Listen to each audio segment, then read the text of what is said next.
Hello, welcome to Voice of Her Own and Late Night Snack. I'm Allison Kinnear. Every Wednesday night at 9 p.m., I hop online on Facebook Live and do a little snack, a little tidbit, a little taste on self-care, on parenting, on leadership, on life. And today is going to be more of a conversation about leadership. The whole month of March, I am dedicating to talking about confidence. And part of that is next week, I'm giving a talk about confidence and imposter syndrome at the Capitol Hill Riveter, the Riveter on Capitol Hill.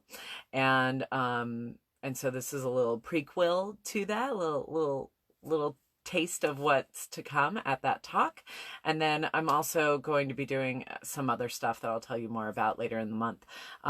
But I wanted to talk about confidence because it's something that I talk a lot about. I do a lot of presentations and workshops on it. And it's just something that I don't want people to only have access to if they can make it to a live event. I want to talk about it here, so it doesn't matter where you live. You can learn about why confidence matters. And that's where we're starting, is talking about why confidence matters, because it does. So there's a common test in the, actually, no, I'm going to back it up. I'm backing it up.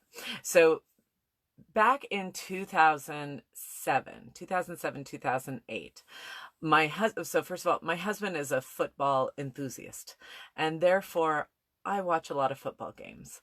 And in that season, there was something that, for whatever reason, my ears really picked up on. And it could have been because I had just started working at Google. I was newly married, and I was really struggling with my confidence. And one of the things that I really noticed during this whole football season is they were talking about Eli Manning, who is the quarterback of the New York Giants. And they kept talking, the commentators kept talking about Eli Manning and his confidence. And they kept saying things like, wow, you can really see Eli Manning stepping into his confidence. And wow, what a difference that made. And, the commentators just kept referring to his confidence. And as an outsider who is not terribly passionate about football, but I am curious about people. It was interesting that they weren't talking about his skills. Like, they weren't talking about how good he throws, how he hands things off. They were really just talking about his confidence. And hello, Richard. Thank you for the love and the hearts. Hello, Jenny. Yay. And hello to whoever else is watching that I don't know who it is, but I can tell someone else is on here. But what ended up happening was the New York Giants made it to the Super Bowl that year. And not only that, but they played against the Patriots, who ironically is has been in tons of Super Bowls lately. And that season, the Patriots were undefeated until they got to the Super Bowl. And again, as I'm watching the Super Bowl, all I'm hearing are the commentators talking about Eli Manning's confidence. And wow, you can really feel his confidence, and you can see his confidence and how that matters. And they ended up beating the Patriots, the undefeated Patriots. Like, it was a huge upset. It was a huge game. And it was something that kind of planted a seed in me. Clearly here I am 12 years later, and I still remember talking about confidence and the significance of confidence at some random football season. And it's interesting because more recently, I picked up this book called The Confidence Code, which is a fantastic book.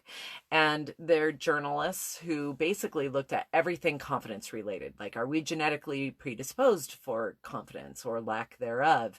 What's the difference between how men experience confidence versus women?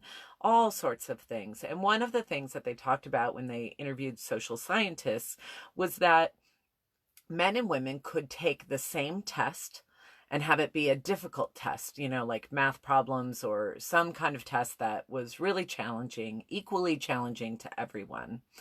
And then they would ask them, how do you think you did? And overwhelmingly, men thought that they did fantastic. They thought they did really great. And overwhelmingly, women doubted themselves and thought that they didn't do that well. And then after that test, and after checking in with them about their perception of the test, they would say, "What do you think about taking another test?" And for those who felt confident in their abilities, they overwhelmingly said yes to the second test. And for those who doubted themselves, they overwhelmingly said no. Now, the interesting thing is, when it came to studying how they actually performed on the test, it was completely equitable. Men and women performed in equal ways, like it was an equally challenging test. The difference was how they perceived their abilities. And that perception is what makes all the difference. How that plays out in our real world life means that, and yes, this does run along gender lines a bit, is that men tend to put themselves up for promotion more because their perception of themselves is as confident. Men also tend to speak up more. Again, because their perception of themselves is, I kind of know what I'm talking about. I know what I'm talking about.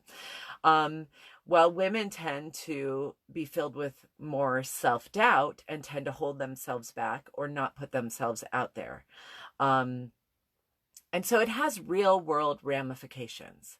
And now with all of this, I'm not talking about an overinflated ego, where you are, where you don't have your, you have this overinflated sense of yourself.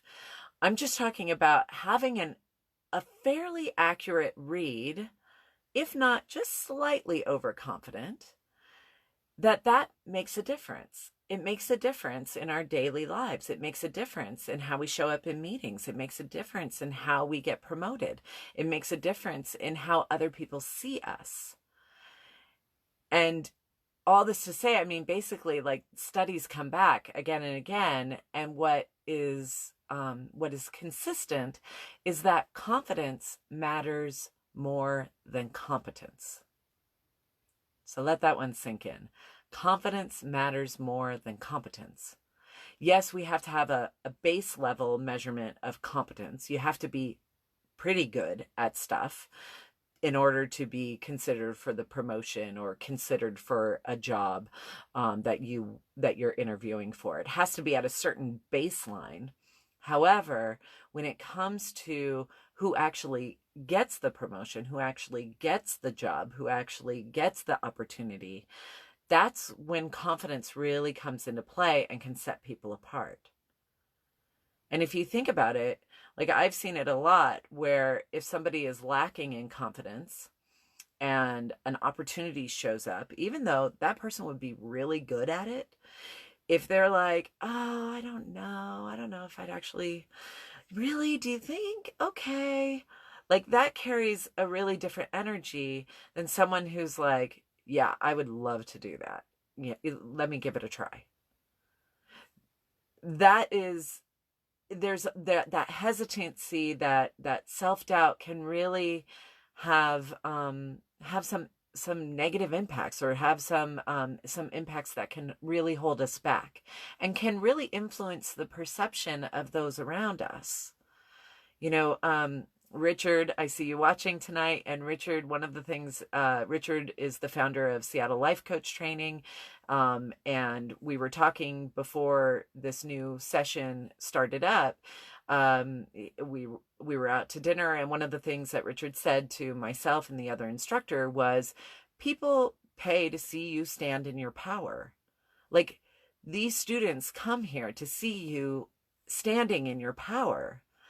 They're not here to see you standing in your self-doubt. And I think that can be applied to all of our jobs, to all of our positions. Yes, we need humility. Yes, we need grace. Yes, we need feedback. Yes, we need to learn and grow. Yes, we need to know that we don't know all of the answers. Yes, we need we need each other for feedback. We need each other for accountability. We need each other for inspiration. And people also need for us to stand in our power. These two things are not mutually exclusive. They can happen at the same time. We can stand in our power and admit that we're wrong. We can stand in our power and ask for feedback and receive it. We can stand in our power and say, oh yeah, I never really thought about it that way. That's a great idea, and build upon it. So I think sometimes we think we either have to be an overinflated egomaniac, or we have to be a demure, accommodating, filled with self-doubt person. And the fact is, we can be both. Fully expressed. Thank you, Richard. Yes, that we can be fully expressed. That the tender and vulnerable parts of ourselves can be fully expressed, as well as our powerful part of ourselves. And when we do that, then we show up in this really authentic way, which many people find to be very refreshing and very inviting and very intriguing. So all of this to say, confidence matters. And what I find is that many, many women will, and men too, I am certain, will often go, well, it's just the quality of my work that matters. And so there can be some perfecting, there can be some hyper focusing on the quality of the work, and that is it. And then it's kind of like sitting back and hoping someone notices, because the quality of the work is there. But the fact of the matter is we live in an interpersonal world, and so the quality of our work does need to be there. But that interpersonal stuff also needs to be there.